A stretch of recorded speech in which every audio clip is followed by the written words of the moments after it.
The boardroom was dead, quiet except for the trembling breath of one man. "Please stop. I'm just a man," whispered Ethan Cole, his voice shaking as the silver letter opener pressed closer to his neck. The room smelled of fear and money, expensive suits, cold marble, and betrayal. Then, from a half-open service door, a calm voice cut through the tension. "Step away from him. Now." Every head turned. Standing there in a gray janitor's uniform, mop in hand, was Imani Brown, black woman, mid-30s, tall posture, eyes full of steel. For a moment, nobody moved. The man holding the blade, Chad Mason, Ethan's longtime business partner, smirked. "This doesn't concern you." Imani didn't blink. It does when a man's about to be killed at work.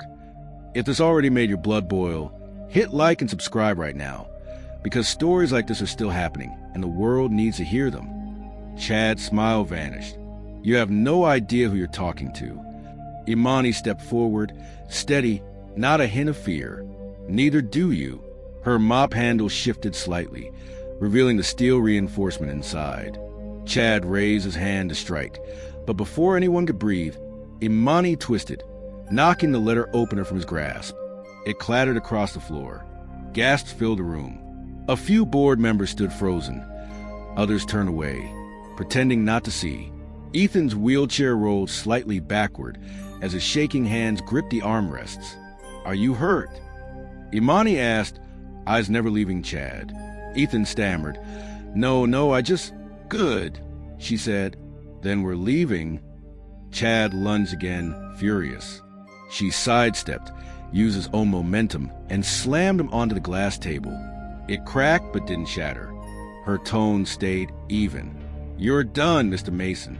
Try that again, and I'll show you what a janitor learns cleaning up other people's messes."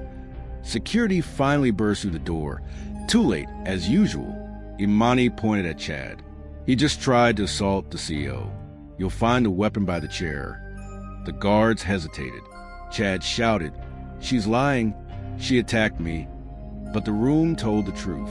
Everyone had seen who struck first. Ethan looked up at her, voice unsteady. "Why would you risk your job for me?" Imani met his eyes. "Because silence is how people like him stay powerful." She pushed his chair toward the exit as reporters' flashes began outside the glass wall.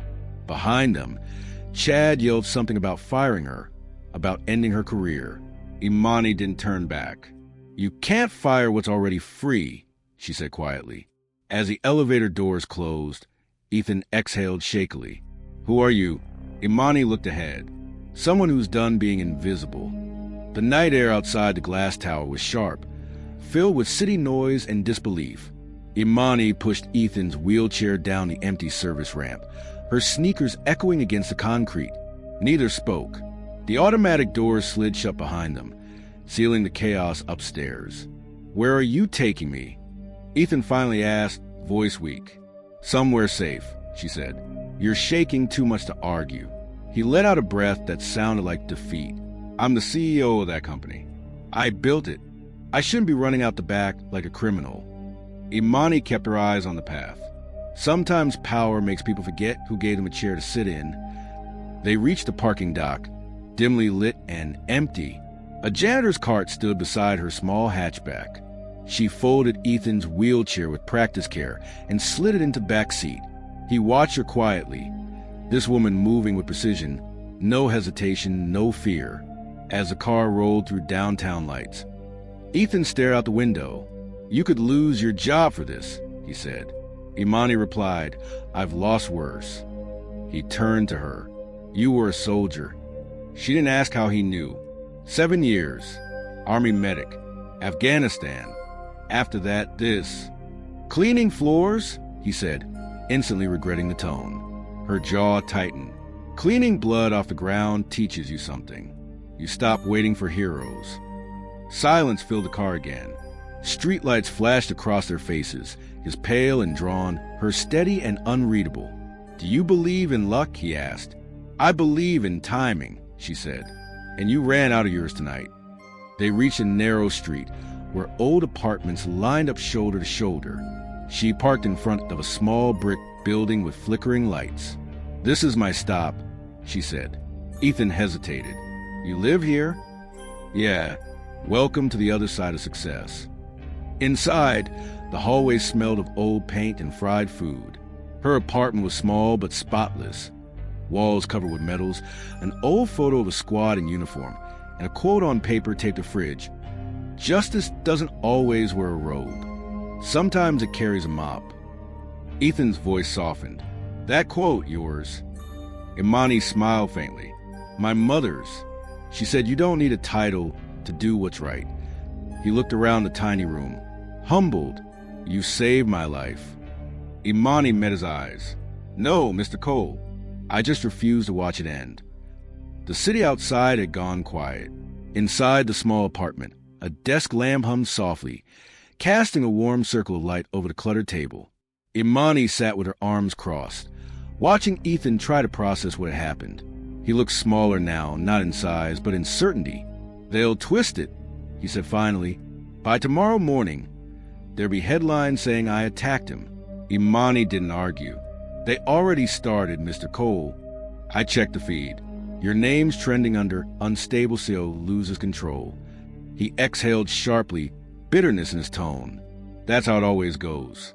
One story for the rich, another for the ones who can't defend themselves."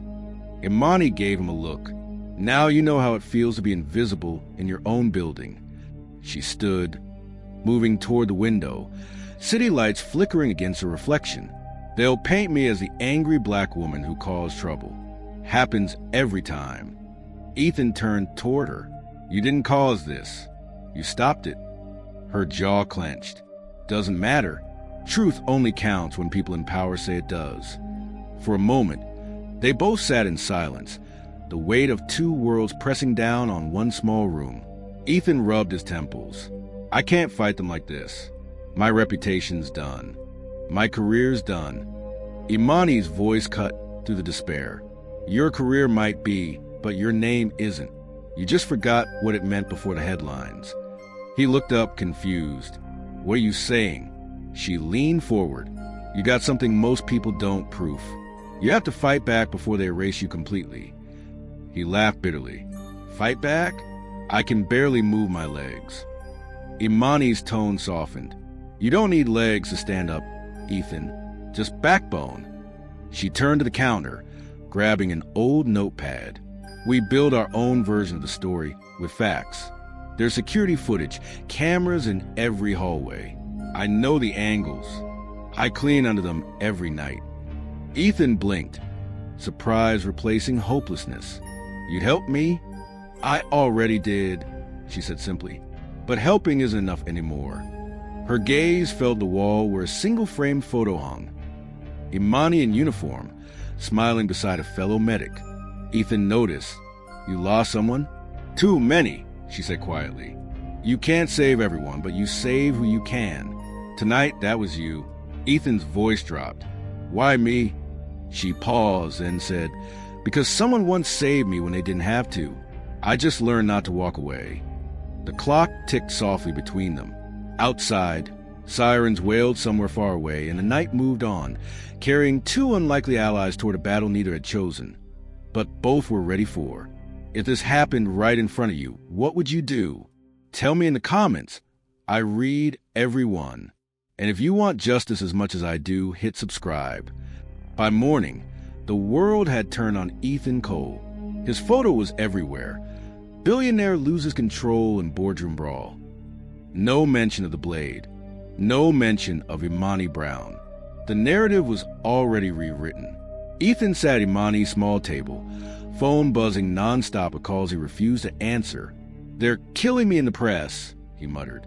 "Chad's already spinning this." Imani poured 2 mugs of coffee, calm despite the chaos.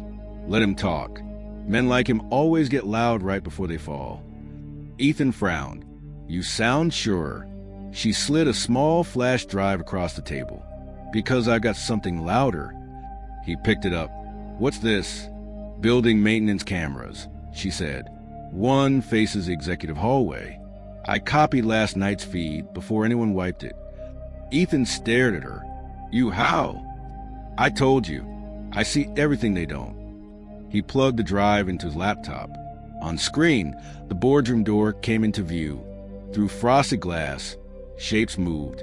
Then faint audio, Chad's voice cold and sharp. "Sign it, Ethan. Don't make me embarrass you." Moments later came Ethan's trembling words.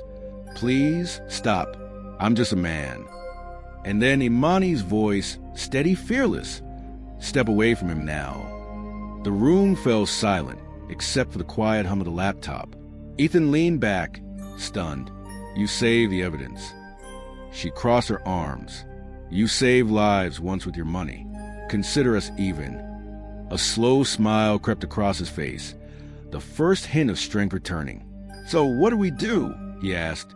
Imani sat down across from him. "We show them the truth, not to the company, to the people." 2 hours later, they met Marcus Hill, an old Army friend turned freelance journalist. He listened, reviewed the footage, and said, "If this goes live, it's going nuclear." "Good," Imani replied. "Let it burn what needs burning." By evening, the video hit the internet. Headline: Billionaire attacked in boardroom, saved by black janitor. Within minutes, the story exploded. Comments flooded in. Hashtags lit up screens across America. Trended, followed right after. Inside her small apartment, Imani watched it spread. She didn't smile. She just whispered, "Now they can't pretend they didn't see." Ethan turned to her, awe in his voice. "You just changed everything." Imani looked at him, eyes steady. "No, Ethan, the truth did." The next morning, downtown screens still flashed a headline: Billionaire saved by black janitor. Corporate racism exposed. What started as a late-night upload had become a national storm. But storms draw lightning. Inside Alden Industries' glass tower, the boardroom was silent again. But this time, the whispers were about Imani Brown. She attacked him. She staged it for fame. She's dangerous. Ethan Cole watched through his office window as reporters crowded the lobby. His phone buzzed with calls from sponsors and shareholders, all demanding control. "They're calling you reckless," Imani said, walking in without knocking. He gave a tired smile. "Good. Means they're scared." Across every news channel, Chad Mason was back on camera, arm in a sling, crocodile tear voice smooth as oil. "She assaulted me," he said to reporters. "I only wanted to help Ethan make the right decision for the company." The clip cut to Imani's face in the viral video, frozen mid-motion. Strong, unflinching, unapologetic. Ethan slammed the remote. "He's painting you as a criminal." She shrugged. "Let him. The louder he talks, the more people notice who's really silent." Her phone vibrated. Thousands of messages, some hateful, many grateful. One read, "My mom works night shifts too. You made her proud." Another, "Finally someone stood up." Imani exhaled slowly. "They can call me angry all they want. I'll stay angry at the right things." Ethan turned his wheelchair toward her. "I can't let him destroy you. I'm reinstating you, not as a janitor, as my director of people and ethics." She blinked. "That's not how these places work." He smiled. "It will now." Hours later, the news broke again. Imani Brown promoted after exposing boardroom corruption. The building buzzed with tension. Some clapped in quiet respect. Others looked away when she passed. That afternoon, Imani stood outside the same boardroom she once mopped. Her reflection in the glass met her gaze. Same face, new strength. She pushed the door open. Inside, the same men who never noticed her before shifted uneasily. Ethan gestured toward an empty chair beside him. "Take your seat, Director Brown." She sat down, spine straight, eyes clear. For a moment, nobody breathed. Then she said quietly, "They used to look through me. Now they have to look at me." The room stayed silent, not out of respect, but out of realization. Power had changed hands, and they all knew it. The press conference room was packed. Cameras clicked like thunder, flashes bouncing off every wall. Reporters whispered, waiting for the moment the doors would open. Then they did. Ethan Cole rolled forward in his wheelchair, steady but pale. Beside him walked Imani Brown. dressed in a charcoal blazer, natural curls framing her face. No trace of the janitor's uniform that once defined her. The hum of the crowd softened into a single breath of curiosity. Ethan stopped at the podium. "Adjusted the mic 3 nights ago," he began. "I was betrayed by someone I trusted. And when that betrayal turned violent, I was saved by the one person this company overlooked." He turned toward Imani. "The woman standing next to me didn't just protect me. She protected the truth." The room erupted in camera flashes. Imani stepped forward. "I didn't come here for praise," she said, her voice calm and measured. "I came because silence protects the wrong people. What happened that night wasn't just about power. It was about who's allowed to be heard and who's told to stay quiet." A reporter raised his hand. "Miss Brown, do you think your promotion is fair to others who worked for years in this company?" Imani met his eyes. "Fair? Fair is when the janitor who saves a life doesn't have to beg to be respected. Fair is when people see beyond skin and title." Another reporter called out, "Aren't you afraid? You become a symbol overnight." She smiled faintly. Symbols fade. Truth doesn't. And fear only wins when we stop speaking. Ethan leaned into the mic again. "We're rebuilding Alden Industries from the inside out, starting with accountability. Every department, every leader, every system will answer to the same ethical standard." Imani added, "No more boardroom secrets. No more invisible people." The audience grew quiet. For a moment, you could hear nothing but breathing. Then one reporter stood and began to clap. Others followed. It wasn't loud applause, just steady, deliberate. Imani looked over at Ethan. He nodded once, proud. As they turned to leave the stage, a faint light from the camera bulbs caught her face. Determined, grounded, free, outside on social media. Her words were already echoing. Silence protects the wrong people. And for once, the world seemed ready to listen. The sun had barely risen when Imani Brown stepped into the lobby of Alden Industries. For the first time, the floor gleamed beneath her feet, not because she cleaned it, but because it finally reflected her place there. The building was quiet, that heavy kind of silence that comes after a storm. She walked slowly past the same security guards who once waved her through without looking. Now, they nodded respectfully. Her ID badge, Director of People Ethics, caught the morning light as the elevator doors opened. Inside, Imani pressed 47. The executive floor, she used a mop. Her reflection stared back at her in the mirrored wall. Same woman, different story. The door slid open to a floor that smelled of new paint and change. She walked to a window, overlooking the skyline. Down below, people hurried to work, unaware of how much one night could alter the rules of power. Her phone buzzed with messages, articles, interviews, invitations. She ignored them all. She needed quiet. A soft knock came at the door. It was Ethan Cole in his wheelchair, holding 2 cups of coffee. "I figured you'd be up before sunrise," he said. Imani smiled faintly. Old habits die hard. He handed her a cup. "You did it." She shook her head. "We did it, but don't expect everyone to clap. Change makes enemies." Ethan nodded. "Then we keep going until it's too late for them to stop it." They shared a long moment of silence, watching the morning light spill across the city. Then he said quietly, "You could have walked away that night." "I almost did," she replied. "But I remember what my mother used to say, if you stay silent once, you'll stay silent forever." He smiled. She raised a fighter. Imani looked out the window again. No, she raised a witness who finally spoke. As Ethan left, she returned to the elevator and pressed a different button. B1. The basement janitor's locker room looked the same. She opened her old locker. Inside hung her faded uniform and the mop she'd carried that night. She placed her hand on it, then let it go, leaving it behind for good. At the door stood a young custodian, barely 20. "Miss Brown," she said softly. "Thank you. You gave us hope." Imani smiled. "Don't thank me. Just keep being seen." She stepped out into the daylight, no longer a janitor, no longer invisible, just a woman who refused to stay quiet. If you believe this should never happen again, share this now.